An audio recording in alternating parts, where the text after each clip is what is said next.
بسم اللہ الرحمن الرحیم. ناظرین السلام علیکم. میں ہوں آپ کا میزبان اقبال تابانی. آپ دیکھ رہے ہیں ہمارے ٹیپس. میرے ساتھ موجود ہے وزیر زراعت میثم کاظم صاحب جو کہ کھرما میں تشریف لائے ہوئے ہیں. بسم اللہ الرحمن الرحیم. سب سے پہلے میں ہمارین کھرمن کا علماء کرام کا میں شکریہ ادا کرتا ہوں کہ اس ٹھٹھتی سردی میں یہاں تشریف لائے.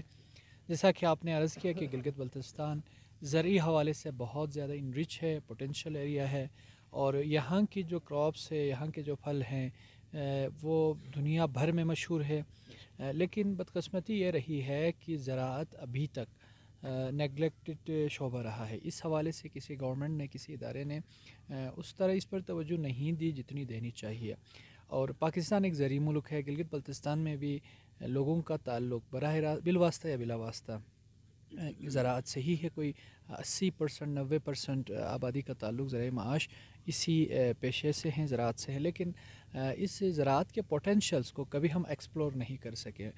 میرے یہاں پہ وزٹ کا بنیادی مقصد بھی یہی ہے کہ ایک تو یہاں کے پوٹینشیلز کو ایکسپلور کریں، ان کو دیکھیں کہ کیا کیا یہاں پہ پوٹینشیلز ہیں، اور پھر کیا کیا کمزوریاں کمیاں یہاں پر موجود ہے. پھر اس کو آرگنائز کریں. اس پوٹینشیلز کو آرگنائز کرنے کے بعد انشاءاللہ یہاں پہ آپ جانتے ہیں کہ گلگت بلتستان میں بالخصوص اور بلتستان میں یہاں پہ جتنے کراپس، جتنے پھل پیدا ہوتے ہیں اس کی اہمیت دیگر علاقوں کی نسبت بہت زیادہ ہے. وجہ یہ کہ یہاں پہ ہم جو کھاد استعمال کرتے ہیں وہ آرگینک کھاد استعمال کرتے ہیں، اور یہاں کے فروٹس آرگینک ہے، یہاں کی کراپس آرگینک ہے، اور ان کی قیمت نیشنل اور انٹرنیشنل مارکیٹ میں بہت زیادہ ہے. لیکن ہم ابھی تک ان چیزوں کی طرف نہیں جا سکے ہیں کہ ان آرگینک فوڈس کی نیشنل انٹرنیشنل مارکیٹ تک رسائی کرانے میں ہم کامیاب نہیں ہوئے ہیں. ابھی تک گلگت بلتستان میں ایک تو آپ کو عرض کرتا چلوں نہایت افسوسناک بات ہے کہ ایگریکلچر پالیسی ابھی تک مرتب نہیں ہو سکی ہے. انشاءاللہ ہم ایگریکلچر پالیسی مرتب کریں گے. ہماری حکومت اس حوالے سے سنجیدہ اقدامات اٹھا رہی ہے. دوسرا یہ کہ سیڈ سرٹیفکیشن کے لیے کوئی ادارہ نہیں ہے نیشنل انٹرنیشنل لیول پہ. تو جہاں پہ سیڈ سرٹیفکیشن کے جو ادارے ہیں وہ انٹرنیشنل اداروں کو انشاءاللہ ہم یہاں لے آئیں گے. لے آنے کے بعد جو آرگینک یہاں کے پروڈکٹس ہیں ان کو انٹرنیشنل مارکیٹ تک رسائی کے لیے انشاءاللہ ہماری ایفرٹ ہوگی. تیسرا کام جو بنیادی اور اہم کام یہ ہے کہ ویلیو ایڈیشن پروڈکٹس اور کراپس کی طرف ہم عوام کو لے کے جائیں گے. بہت ساری کراپس یہاں پہ پیدا ہوتی ہے جس کی قیمت بے تحاشا ہے، جس میں آپ بھگویٹ کو لے سکتے ہیں، خوبانی کو لے سکتے ہیں، لیکن ویلیو ایڈیشن نہ ہونے کی وجہ سے یقیناً اس پہ لوگوں کی توجہ نہیں ہے. ہم لوگوں کو متوجہ کریں گے اور ہماری یہاں کی جو پروڈکٹس ہیں ان کی انشاءاللہ رسائی نیشنل انٹرنیشنل مارکیٹس تک ہوگی. ساتھ میں آپ کو یہ بھی پتہ ہے یہاں پہ بے تحاشا زمینیں بنجر پڑی ہوئی ہیں.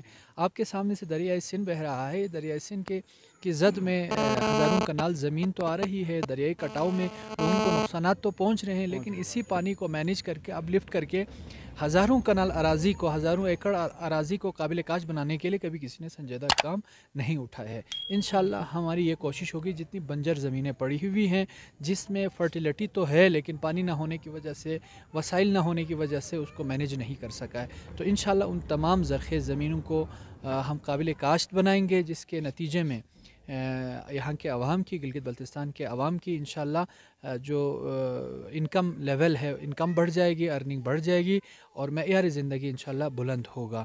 تو ہم نے گول سیٹ کیا ہوا گلگت بلتستان کی حکومت نے ایک گول سیٹ کرنے کے بعد لانگ ٹرم شارٹ ٹرم ہمارے پاس پلاننگ ہے.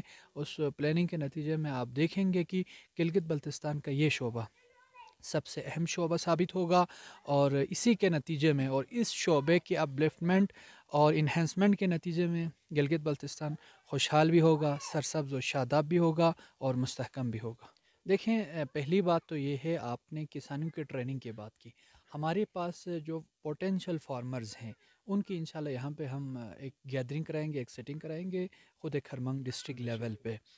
مشکل یہ پیش آ رہی ہے، آپ کو پتہ ہے کہ محکمہ زراعت کی طرف سے ٹریننگ سیشن تو ہو رہا ہے، عرصے سے ہوتا چلا رہا ہے، لیکن اس کو پروڈکٹیو کس طرح بنائیں، اس کو بہتر اور مؤثر کیسے بنائیں، یہ اہم سوال ہے. اس کے لیے انشاءاللہ ایک تو تمام کسانوں کا ہم ایک انشاءاللہ یہاں پہ گیدرنگ ہوگی. گیدرنگ کے بعد ماہرین جو رائے دیں گے، جو مشورہ دیں گے، اس پر کرامت کرانے کے لیے موٹیویٹ کریں گے ہمارے فارمرز کو، پوٹینشیل فارمرز کو. جو روایتی ہمارا چل رہا ہے ٹریننگ سیشن، ٹریننگ کا سلسلہ، اس کو مزید مؤثر بنانے کے ساتھ ساتھ جو اہم میڈیم ہے میڈیا کا میڈیم، اس کو ہم نے ٹریننگ کے لیے کبھی یوٹیلائز نہیں کیا. انشاءاللہ ہماری حکومت سوشل میڈیا اور مین اسٹریم میڈیا کو بھی ٹریننگ کے لیے انشاءاللہ ہم استعمال کریں گے، اور جتنی اہم معلومات ہے، جتنی ٹریننگ ہیں، اس کو انشاءاللہ ہم میڈیٹائز کریں گے. اس کی ویڈیو اس کو فلمایا جائے گا، اس کی ویڈیو انشاءاللہ ڈاکیومنٹریز بھی ہم گھر گھر تک پہنچائیں گے تاکہ آسانی سے معلومات ان تک پہنچیں اور ٹرینڈ ہو جائے، انفارمیشن ان تک ملے. دوسرا سوال کا جو حصہ ہے ایفات کے حوالے سے، آپ کو پتہ ہے ایفات کو پاورٹی کی جو لیول ہے، سروے ہے، اس کے مطابق گلگت بلتستان کے 4 اضلاع میں ایفات کے پروجیکٹس اس وقت چل رہے ہیں. ابھی اس کی ایکسٹینشن اور ایکسپینشن تمام اضلاع میں ہوئی ہے، اور تمام اضلاع میں سفارش کی بنیاد پر نہیں بلکہ یہاں کے مواقع کی بنیاد پر، جہاں جتنی زمینیں ہوں اس بنیاد پر ہم تمام ڈسٹرکٹس میں ان کے کام بھی ہوں گے، پروجیکٹس بھی ہوں گے انشاءاللہ. اچھا، آخر میں سر آپ نوجوان کو اس حوالے سے، ایگریکلچر کے حوالے سے کیا پیغام دیں گے، کیا میسیج دیں گے؟ دیکھیں، میں سمجھتا ہوں کہ ایگریکلچر کا مطلب یہ سمجھا ہوا ہے، زراعت کا مطلب یہ سمجھا ہوا ہے کہ کم پڑھے لکھے افراد یا عمر رسیدہ افراد نے ہی زمینداری اور زراعت سے وابستہ ہونا ہے. یہ ایک غلط ٹرینڈ ہمارا سیٹ ہوا ہے. ڈگری ہولڈرز یہ سمجھتے ہیں کہ ہم نے زراعت نہیں کرنی ہے. دینی نقطۂ نگاہ سے دیکھیں تو انبیاء علیہ السلام کا پیشہ اور بہترین پیشہ ہی تھا. آپ کو پتہ ہے ایک درخت لگانے کی کتنی افادیت ہے دینی نقطۂ نگاہ سے، کتنا حسنہ ہے، کتنی بڑی نیکی ہے. وہ اس کو عبادت سمجھ کے اگر کریں تو میں سمجھتا ہوں یہ جو زراعت ہے یہ صرف کسی ایک بندے پر یا اپنے آپ پر احسان نہیں، بلکہ اس نظام کائنات کی بقا کے لیے ضروری ہے کہ آپ یہاں پہ پلانٹیشن کریں. تو ایک یہ نیکی کے عنوان سے. دوسرا یہ کہ عجیب ٹرینڈ یہاں پہ سیٹ ہوا ہے، اس ٹرینڈ کو ہمیں چینج کرنے کی ضرورت ہے کہ ڈگری ہولڈرز آ کے جدید ٹیکنالوجی سے استفادہ کرتے ہوئے جدید فارمنگ کرنے کے نتیجے میں ہونا کیا ہے کہ نیشنل انٹرنیشنل جو ایکسپریمنٹس ہے اس کی یہاں پہ امپلیمنٹیشن ہو سکتی ہے، اور جتنی جدید ٹیکنالوجی ہے اس کو یہاں پہ لے آ سکتے ہیں. اور آپ کو پتہ ہے اس وقت پاکستان میں یا گلگت بلتستان میں ڈگری ہولڈرز ہمارے پڑھے لکھے جوان نوکریوں کے پیچھے جاتے ہیں، جو کہ خطرناک ہے. یعنی ایک بندہ پڑھ لکھ کے ڈگری حاصل کرتا ہے تو اس کا مطلب یہ تھوڑی ہے کہ آپ نے نوکر بننا یا نوکری کرنی ہے. آپ کی جب اپنی زمین پڑی ہوئی ہے، اور ہماری زمین سونا اگلنے والی زمین ہے، ایک بندہ دیکھیں اگر پڑھے لکھے کسی فرد سے آپ کہیں کہ آپ ڈرائیور بنیں تو وہ کہیں گے نہیں، میں ڈرائیور نہیں بنوں گا. اب ان سے آپ یہ کہیں کہ آپ اوبر اور کریم کا کیپٹن بنیں تو بننے کے لیے تیار ہوتا ہے. کام وہی ہے. تو کسی بھی پیشے میں کوئی ہتک والی یا باعث شرمندگی نہیں ہے. کام میں عظمت ہے، کام میں بڑائی ہے. اس کو انشاءاللہ ہمارے پڑھے لکھے جوان اس پیشے کو، اس میں ہم انشاءاللہ فیشن سیٹ کریں گے. ایک فیشن کے طور پر پڑھے لکھے افراد اس پیشے کی طرف آئیں گے تو یقیناً اس میں انونشنز بھی ہوگی، کریٹیوٹی بھی ان میں موجود ہوگی، اور بہت پوٹینشیل ایریا ہے. اس کو انشاءاللہ ہم کمرشلائزیشن کی طرف جائیں گے.